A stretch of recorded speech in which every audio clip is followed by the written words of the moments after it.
My boss publicly blamed me for losing the client. He didn't expect the client to CC the entire team. We lost Redwood Industries. Ryan's voice filled the glass conference room. 40 people stared at their laptops. The CFO sat rigid. The CEO's face looked carved from stone. He clicked to the next slide. Revenue impact, minus $12,800,000. Then he said my name. This catastrophic loss happened because Emma Carter failed to maintain executive alignment at Redwood. She ignored multiple warning signals. She let personal relationships cloud professional judgment. My throat closed. Redwood funded 40% of our department. People's mortgages. Kids' college funds. My own survival. I sat there, hands folded, watching my reputation burn in front of everyone who mattered. Then, Outlook chimed. Not just mine. Every laptop in the room. A new email appeared. From Harrison Blake, CFO, Redwood Industries. To Emma Carter. CC, Marketing All. Executive Leadership, Board Alias. Subject, clarification regarding Emma Carter. Ryan's face went from triumph to ash in 3 seconds. The CEO opened the email. The room shifted. I kept my hand steady in my lap, but inside, something fundamental changed. This wasn't over. It was just beginning. The email was short and devastating. I'm writing to correct any misunderstandings about our decision to terminate our contract. Emma Carter repeatedly advocated for cost transparency and operational adjustments that would have preserved our partnership. She escalated our concerns multiple times. Her recommendations were overruled by senior leadership. Harrison had attached email threads. 17 of them. In those threads, I'd warned Ryan about budget pushback 6 weeks ago. 5 weeks ago. 3 weeks ago. Each time, he'd replied that he would handle executive alignment personally. The room stayed silent. You could hear the air conditioning humming. Ryan recovered quickly. Too quickly. This is exactly what concerns me, he said, voice steady. Emma developed an emotional alignment with the client that compromised our negotiating position. This email proves she was operating outside our strategic framework. Several people nodded.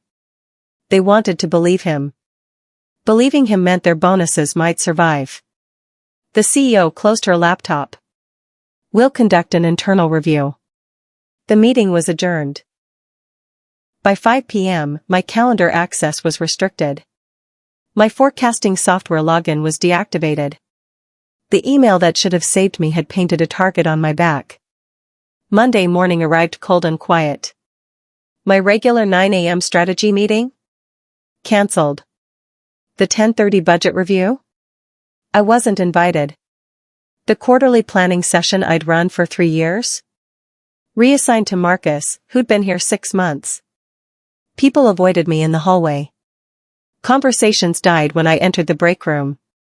Then Slack pinged. A message from Julie, meant for someone else, accidentally sent to me. Ryan says she's trying to cover herself. Says she went rogue with Redwood to make herself indispensable. I stared at the message. Julie recalled it 30 seconds later, but I'd already screenshot it. Ryan wasn't fighting the facts. He was assassinating my character. Death by 1,000 whispers. I opened a new folder on my personal laptop. I named it Documentation.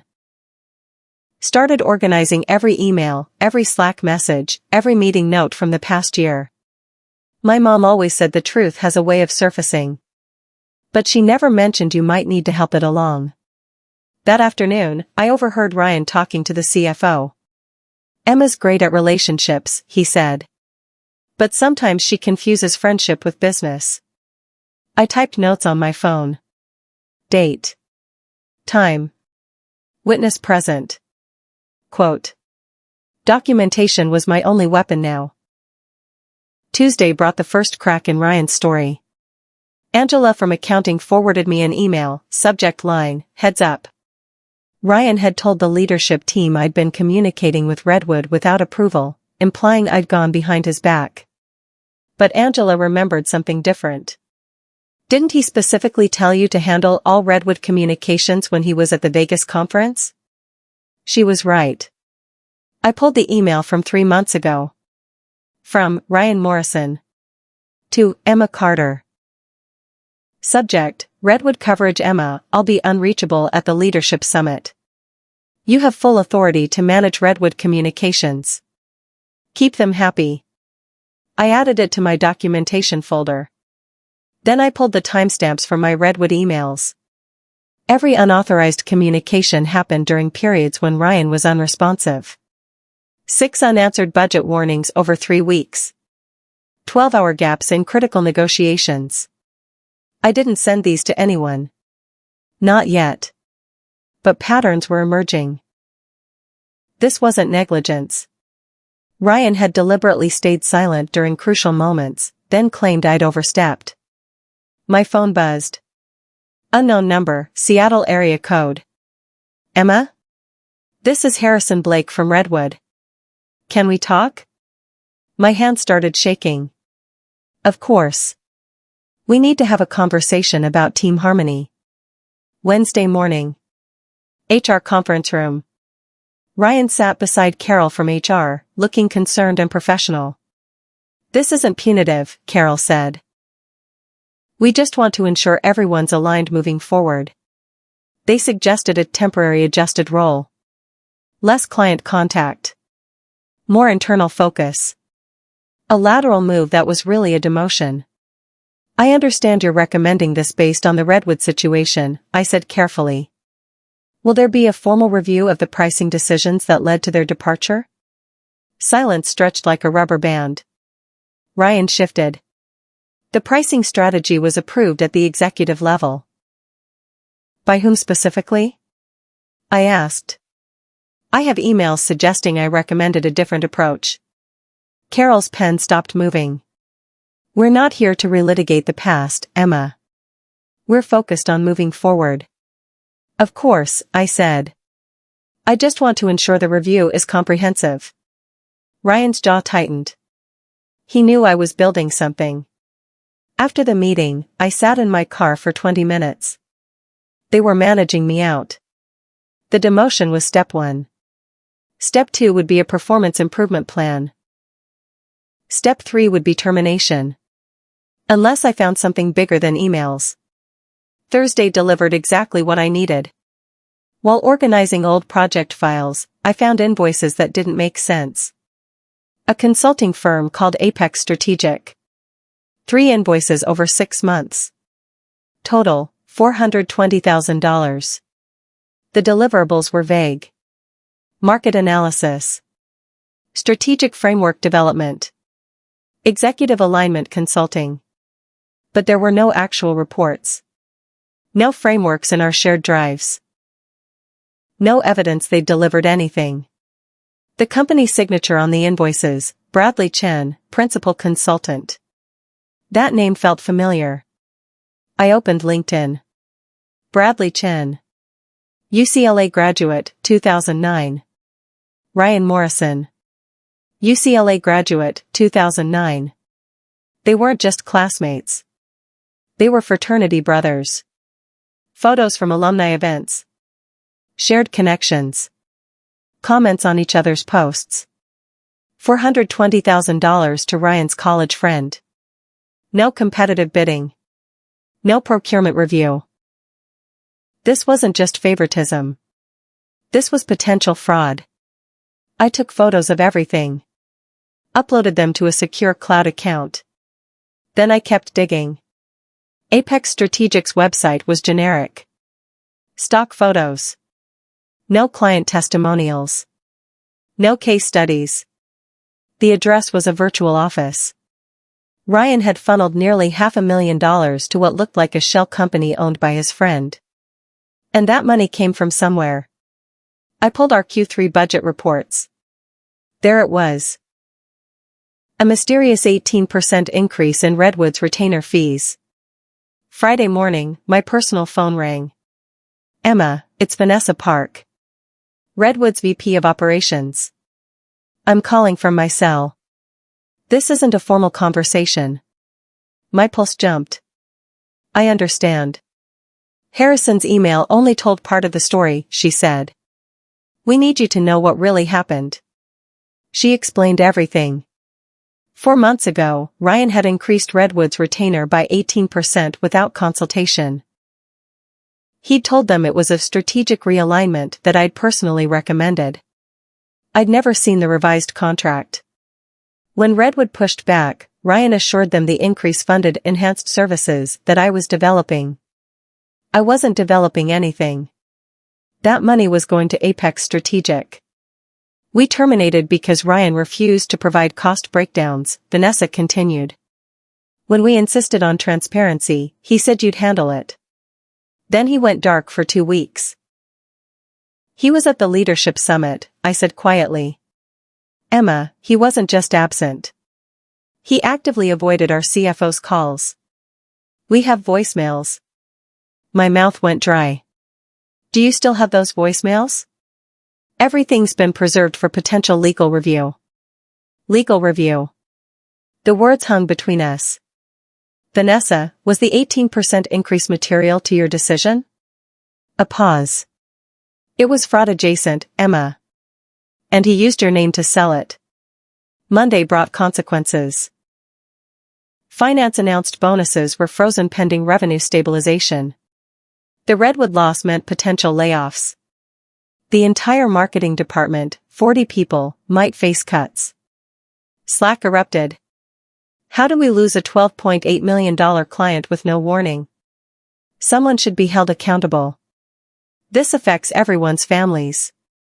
Then a private message from someone I'd trained, Emma, if this is because of you, people are going to lose their homes. Ryan had turned 40 people against me with one presentation. Made me the face of their financial fear. I walked to the bathroom and sat in a stall for 10 minutes, trying not to cry. My mortgage payment was due next week. My mom's cancer treatments required insurance. I couldn't afford to lose this job. But I couldn't afford to take the blame either. That afternoon, HR announced a restructuring optimization. My title stayed the same, but my responsibilities shifted. No budget authority. No client contact. No team meetings. A demotion disguised as reorganization. Ryan sent a team email, let's support Emma as she transitions to her new internal focus. Change creates opportunity for growth. Translation, she's been neutralized. I forwarded everything to my personal email. Every invoice. Every timeline. Every contradiction. Tuesday, I got unexpected help. Marcus pulled me aside after a meeting. Something's not right about those Apex invoices. He'd noticed them too. I tried to find their deliverables last month. Nothing exists. We couldn't openly investigate, but Marcus had access to procurement records. He offered to check if proper procedures were followed. By lunch, he'd found the answer. Ryan approved these himself, Marcus whispered. He bypassed procurement. That's only allowed for amounts under $50,000. These were $140,000 each. Exactly. He split them into smaller transactions to avoid triggering review. Look. He showed me his phone. Multiple approval codes, all Ryan's, all just under the threshold. That wasn't just breaking protocol. That was deliberate deception. Marcus, this could end his career. Or yours if he finds out you know. I thought about 40 people's mortgages. Their kids' college funds. Their fear aimed at me. I need more evidence. Marcus nodded. Accounting runs a quarterly audit next week. They'll flag unusual patterns. Unless Ryan knows it's coming. He doesn't. Carol asked me to coordinate it confidentially. For the first time in 2 weeks, I felt something other than dread. Hope. Wednesday shattered everything. The announcement came during our all-hands meeting. Ryan stood at the podium, confidence restored. I have excellent news. Redwood Industries has agreed to reconsider their decision. Gasps. Applause. Relief flooded the room. However, he continued, they have specific conditions. They want fresh leadership on their account. Someone who hasn't been compromised by previous dynamics. He assigned Marcus as the lead. Public vindication for his narrative. I was too emotionally involved. Marcus was strategic. But then the CEO spoke. Actually, I just received a communication from Redwood. She looked at her phone, frowning. They're insisting Emma Carter remain involved in all negotiations. Ryan's face tightened. That seems inadvisable given. They're quite specific. The CEO read from her screen. We will only reconsider our partnership if Emma Carter is present for all discussions. Her absence would signal continued leadership dysfunction. Silence. Ryan tried once more. That proves my point about emotional alignment. They've also forwarded emails, Ryan. Emails where you allegedly increased their retainer without documented justification. The room held its breath. We'll discuss this privately, the CEO said. Her voice could have frozen fire. The audit began Thursday. Carol from HR and the CFO quietly pulled financial records. The Apex invoices surfaced within hours. By noon, security was photocopying Ryan's files. By 2 p.m., he was in a closed-door meeting with a lawyer. By 4 p.m., he walked past my desk, face pale. Emma, can we talk? We sat in an empty conference room. He looked smaller somehow. This is getting blown out of proportion, he said. You know how these things can be misinterpreted. I said nothing. The Apex relationship was legitimate consulting. Brad provided valuable insights. What insights, Ryan? His hands fidgeted. Market analysis. Strategic frameworks. Where are they? Silence. Look, he said, leaning forward. We both know executive leadership needed someone to blame for Redwood. I was protecting you by controlling the narrative. By telling 40 people I cost them their bonuses? I kept you employed, Emma. HR wanted immediate termination. I argued for the transition role. The lie was so smooth I almost believed it. Ryan, the audit will find what it finds. His face changed. If this escalates, we both lose. You think Redwood comes back if there's a scandal? Those 40 people still lose their jobs. But now it's because you pursued personal vengeance. Friday brought lawyers. The CFO called me in. Not HR. Not Ryan. The CFO and corporate counsel. Emma, we need to understand something clearly, the lawyer said. Did you ever authorize an 18% increase for Redwood? No. Did you ever review the Apex strategic contract? I didn't know it existed until this week. They exchanged glances. The CFO pulled up documents on his screen. These emails show you recommended a price decrease, not an increase. That's correct. I suggested a 10% reduction to maintain the relationship. Ryan overruled this? He said he'd handle pricing strategy directly. The lawyer took notes. Did he ever disclose his relationship with Bradley Chen? Never. Have you ever seen deliverables from Apex Strategic? Nothing exists. They asked 20 more questions. Each answer built their case. Finally, the lawyer closed his notebook. Emma, we may need you to provide formal testimony if this escalates. I understand. We also want to be clear, your position here is secure. The review has shown you acted appropriately throughout. Secure. The word felt foreign after 2 weeks of isolation.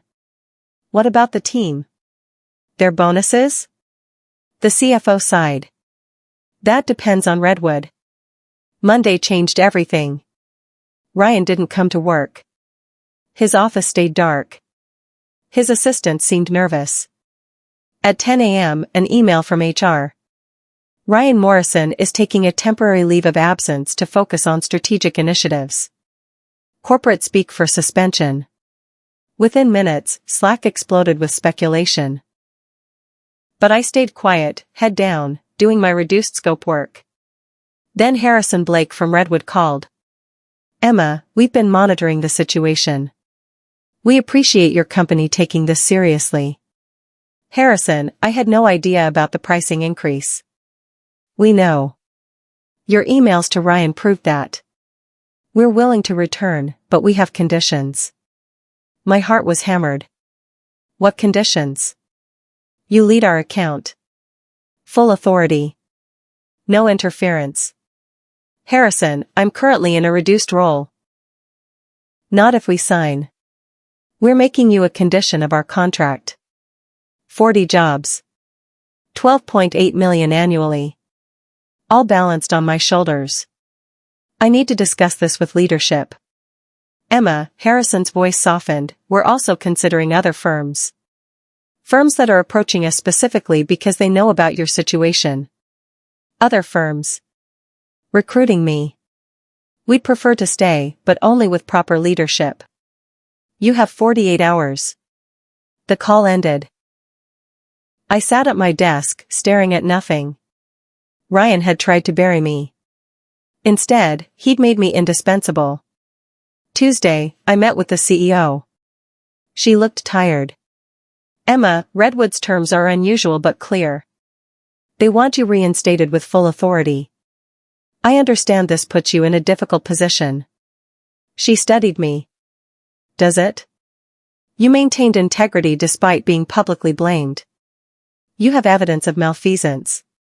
You could sue us into oblivion. I hadn't threatened anything, but she wasn't wrong. I don't want litigation, I said. I want to save 40 jobs. What do you need to make that happen? I'd prepared for this. Full reinstatement. Direct reporting to you, not through Ryan's position. Authority to restructure the Redwood relationship. And I paused. A fair investigation into why I was blamed publicly before facts were verified. She nodded slowly. Done. And the Apex strategic situation? Under legal review. We've frozen payments and initiated recovery procedures. Recovery. They were going after the money. What about Ryan? Her face hardened. That depends on what legal finds. But Emma, I need to ask you something directly. I waited. Did you know about Apex before the audit? I found irregularities while organizing files. I documented them but didn't act on them. Why not? Because I wanted the truth to surface properly. Through appropriate channels. She smiled slightly. You let him hang himself. I let the facts speak.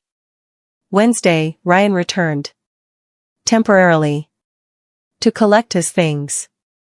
Security stood by his office as he packed boxes. The entire floor watched through glass walls. He stopped at my desk.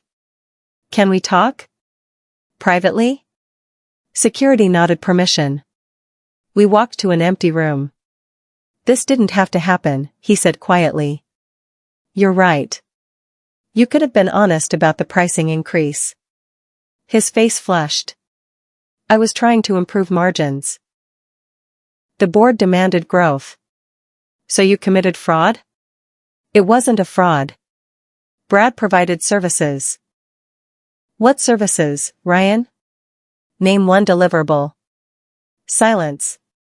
You took $400,000 from our clients to pay your friend. You increased Redwood's fees without authorization. You blamed me publicly to cover it up. I was protecting the company. You were protecting your bonus. His face went dark. You think you've won? I built relationships at this company for 8 years. You've been here 3 times. And in 3 years, I never stole from clients. Prove it was theft. I don't have to. The audit already did. He stood to leave, then turned. They're going to offer you my job. I know. You planned this. No, Ryan. You planned this. You just didn't expect the client to reply all. Thursday brought lawyers and decisions. Corporate counsel confirmed what I'd suspected. Ryan had taken $180,000 in bonuses tied to margin expansion.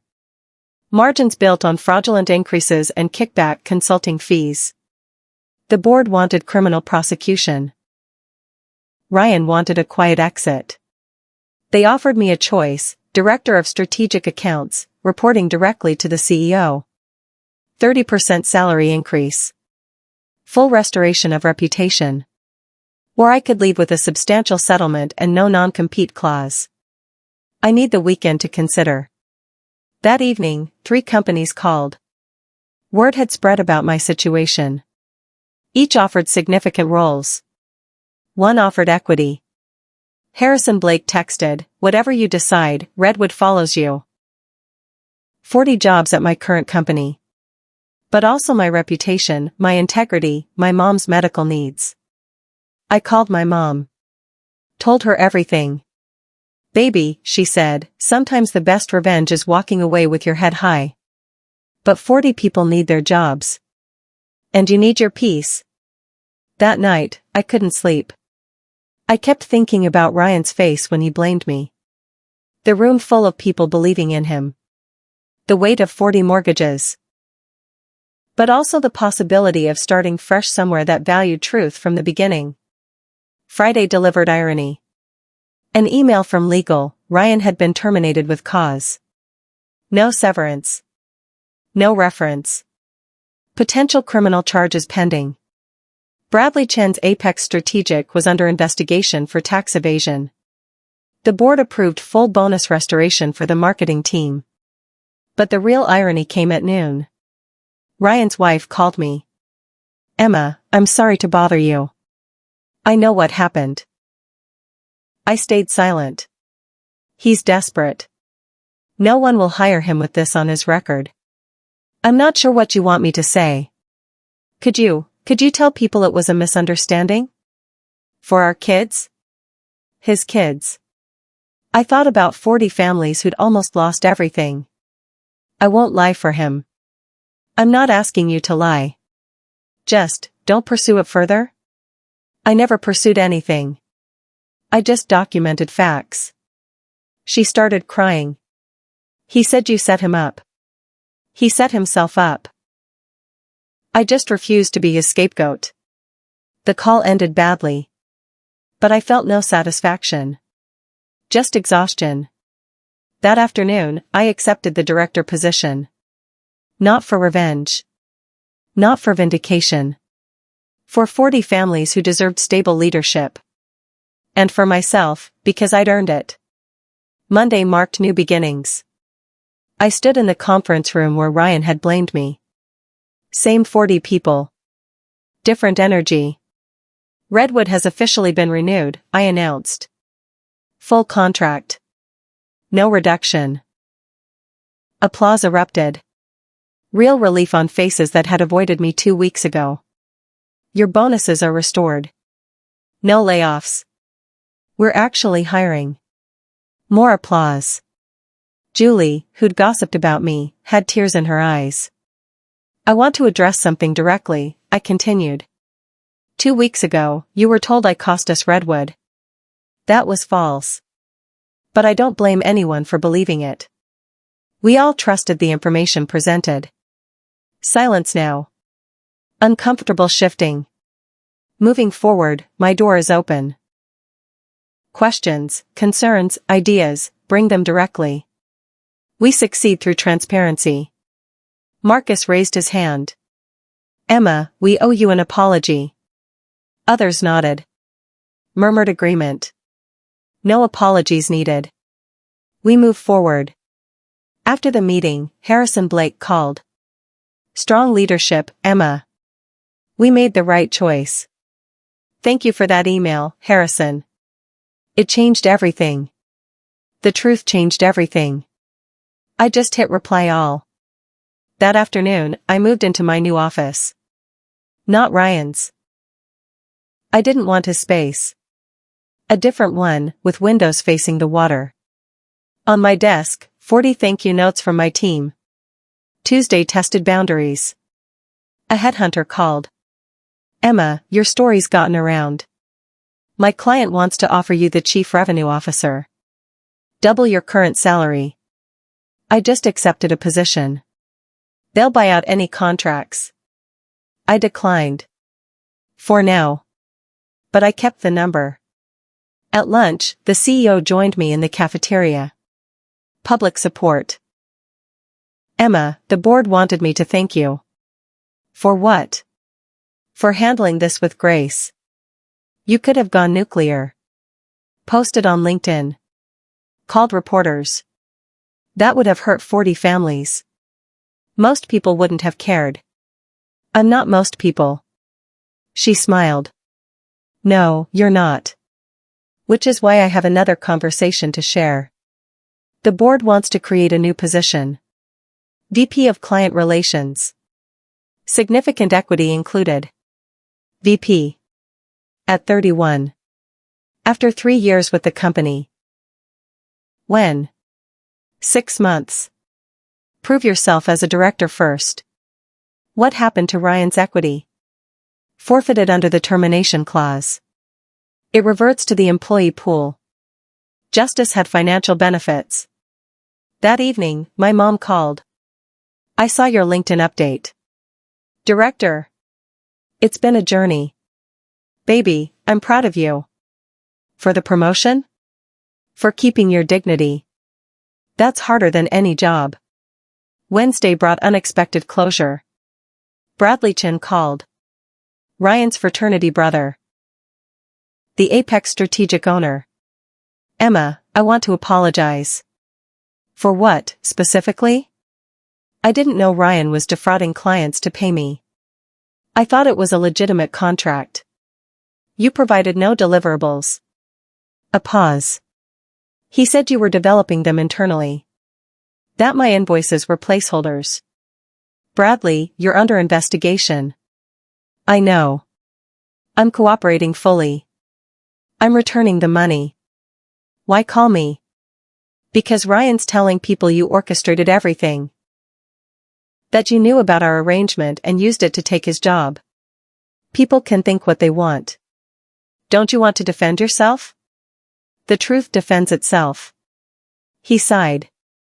You're smarter than both of us. No, I just document everything. After the call, I checked LinkedIn. Ryan had deleted his profile. Digital erasure of his corporate existence. But screenshots lived forever in court documents. That afternoon, Redwood increased their contract by 20%. Harrison's way of saying thank you. The 40 jobs were now 50. We were hiring, not firing. Thursday delivered perspective. During a vendor meeting, someone mentioned they'd worked with Ryan's new employer. I froze. Ryan's employed? Small consulting firm.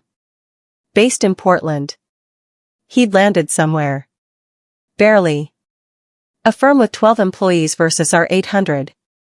Part of me wanted details. Most of me didn't care. But then the vendor added, they called for references. We had to disclose the Apex situation. References would haunt him forever. That evening, I organized Ryan's old files for the archive. Found a photo from last year's holiday party. Ryan giving a toast, me applauding in the background. I respected him once. Trusted his leadership. Believed his vision. Now his office held boxes of my team's thank you notes. I kept one document from his files. An email he'd sent the CEO 2 years ago, recommending my initial hire. Emma has the rare combination of analytical talent and emotional intelligence. She'll be invaluable. He'd been right.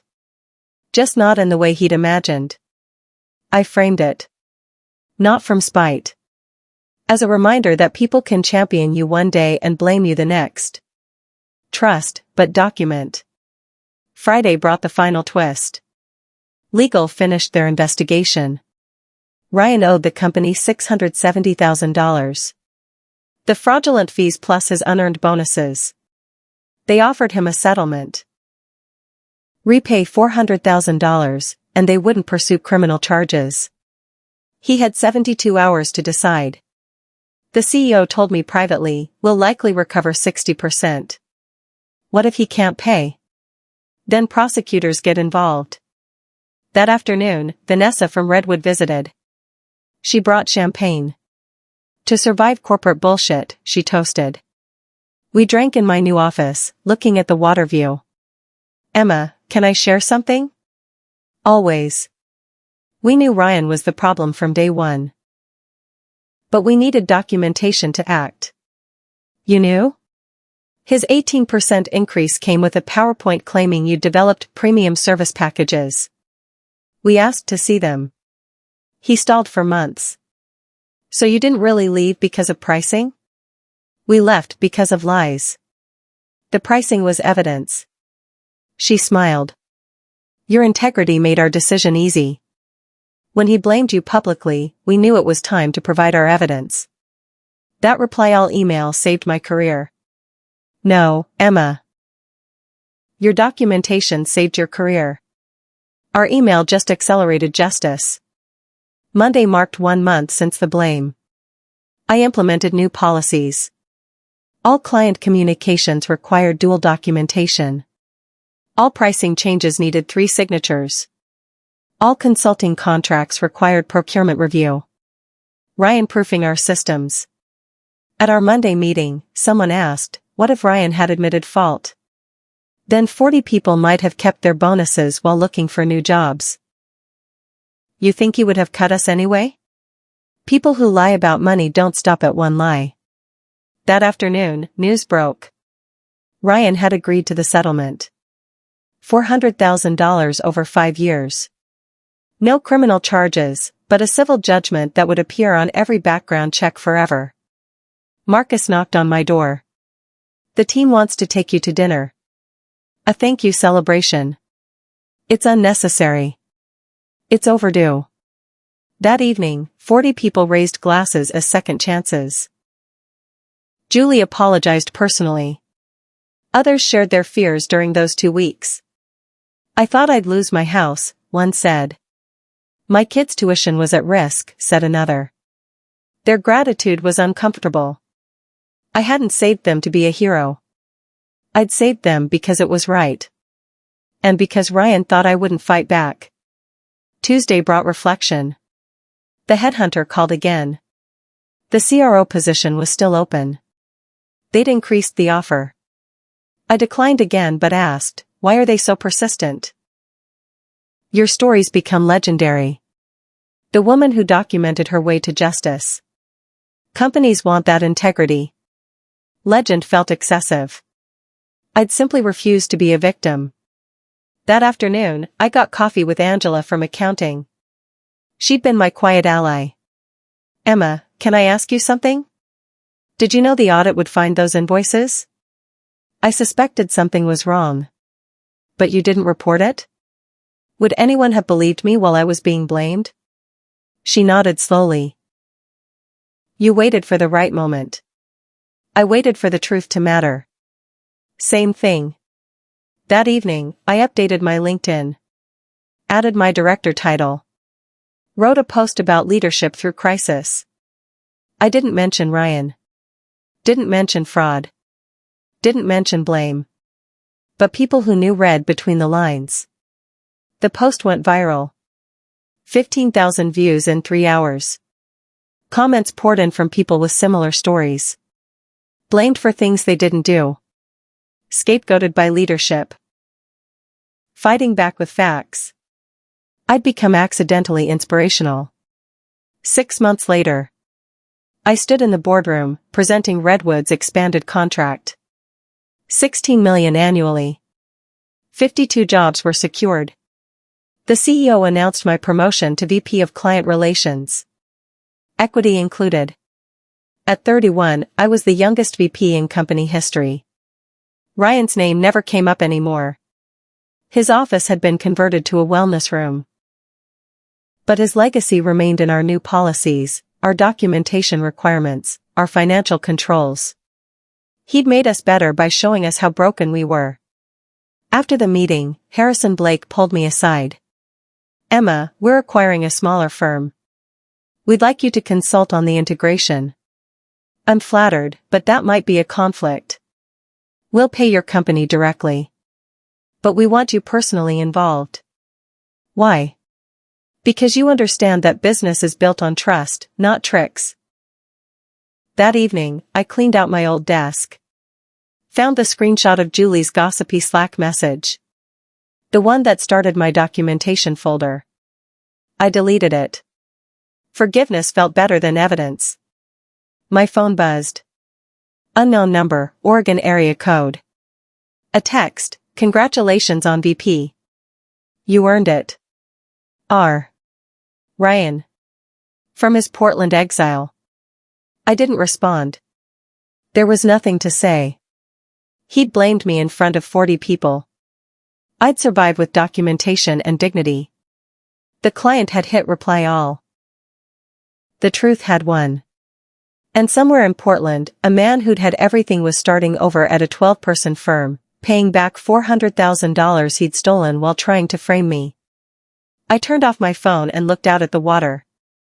Justice doesn't always feel like victory. Sometimes it just feels like peace.